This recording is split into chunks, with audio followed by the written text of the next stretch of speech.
Hi, guys. This is John Mercer, and I'm out of the office today. I'm actually out of town. I'm coming to you from beautiful Philadelphia, Pennsylvania. And by the way, if you ever get a chance to visit, I highly recommend it. It's one of the friendliest big cities I've ever had the chance to visit. But as I've been out of town on business the past few days, I've been traveling, I've been on the road, I've been in hotels, but I take my laptop with me and I continue to get emails and answer them as time permits. And I've noticed that the last few days, for some reason, I've been getting a lot of emails from people who have issues in their past and they're holding on to them in some way.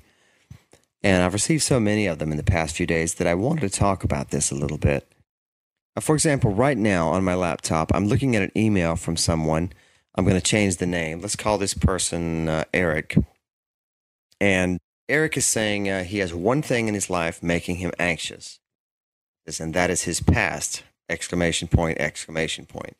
So this is pretty common. I get emails like this a lot. He's saying he doesn't have anything causing him anxiety or stress in his current life. Everything's fine, but he's got issues in his past. He's got some things that have happened, and he's holding on to these things, and they're causing him a lot of worries and a lot of anxiety today. Here's what I want to say about this. No matter what has happened in your past, what you have done, or what has happened to you, or experiences you've had, dwelling on these things or worrying about them is not helping you today. So the first step in really changing your life is to move on from the past. That's the first thing you've got to do. You've got to close that chapter of your life, completely let it go. Because one of the things that limits people the most in life is keeping the past alive when it's no longer useful to them. Think about that word. It's no longer useful to them.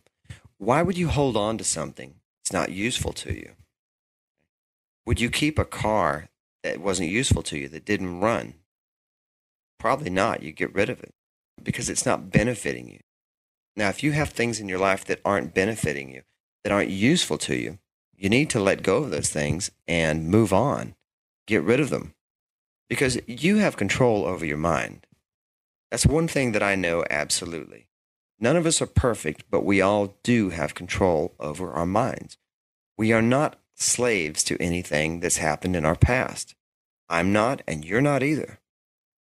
Those of you who have used the EasyCalm system will recognize that the system talks a lot about personal responsibility without blaming yourself. That means taking responsibility for everything in your life, everything that's happened, everything that's there right now, and accepting that, but not blaming yourself because of it. Very important. So the real questions are not what has happened to you in the past and not what you've done in the past. Those really don't matter. The real questions are, what are you going to do now? And what are you going to choose to think about your past? Because remember, it's always your choice to interpret your past any way you want. I'll give you an example of this. In my own life, I had kind of a troublesome childhood. I had these issues in my childhood, and I held on to them for many, many, many years, way too long.